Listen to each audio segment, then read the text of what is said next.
হিসাব করে দেখলাম প্রায় 2000 মানুষ। এখন 2000 মানুষের মধ্যে আমিও জানতে চাই যে আমার বিপদের সময় কয়জন ছিল।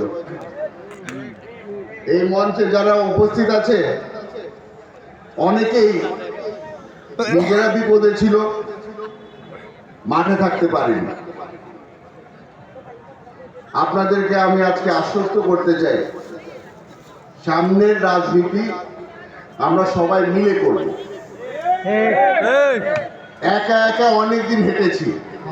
এই আমার পাশে মহসিন সাহেব আছে, আনসুর আছে, আগে মাসুদ ভাই আছে, এনাদেরকে নিয়ে আমি অনেকদিন হেঁটেছি। বিপদের সময় এনারা ছিল আমার পাশে, এখনো আপদে বিপদে তারা থাকে। কিন্তু আমার যেটা করতে হবে, রাঙ্গুনিয়ার 4 লক্ষ মানুষ, 4 লক্ষ মানুষের মধ্যে 2,60,000 ভোটার, আমাদের সকলের পাশে দাঁড়াতে হবে।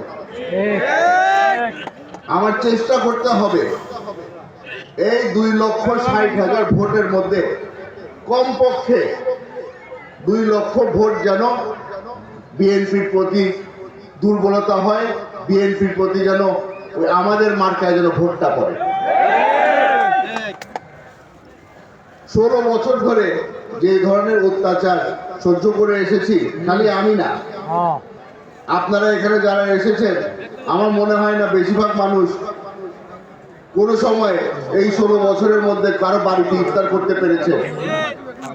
টেনশন মুক্ত কারো বাড়িতে আপনারা দাওয়াত খেতে পারেননি। নেওয়াজ হয়ে গিয়েছিল যে আমাদের বিএনপি পরিবারের কারো যদি মেয়ের বিয়ে হয়, ছেলের বিয়ে হয়, পুলিশ আগে গিয়ে পৌঁছে যেত যে ওইখানে কে আছে না আছে ওটা পরিদর্শন তারা করবে। বিয়ের মঞ্চের থেকে মানুষজনকে অ্যারেস্ট করা হচ্ছিল। আপনাদেরকে এতটুকু বলে দিতে চাই, এই নোংরা রাজনীতি যেটা আওয়ামী লীগ করেছিল, আমরা সেই নোংরা রাজনীতিতে বিশ্বাস করি না। যারা যারা আওয়ামী লীগকে সমর্থন দিয়েছে, যারা যারা আওয়ামী লীগকে ভোট দিয়েছে, তারাও আমাদেরই পরিবারের মানুষ। আমার পরিবারেও অনেক আওয়ামী লীগ আছে, আমি জানি, আমি স্বীকার করি। আপনারা এখানে যারা যারা উপস্থিত আছেন, আপনাদেরও হয়তো কোনো মামাতো ভাই, চাচাতো ভাই, ফুফাতো ভাই, কেউ না কেউ তো আওয়ামী লীগ করে। এখন আমরা যদি বারবার করে বলি যে আওয়ামী লীগের সাথে যারা জড়িত তাদের সাথে আমাদের কোনো সম্পর্ক থাকবে না, এটা তো আর হয় না ভাই।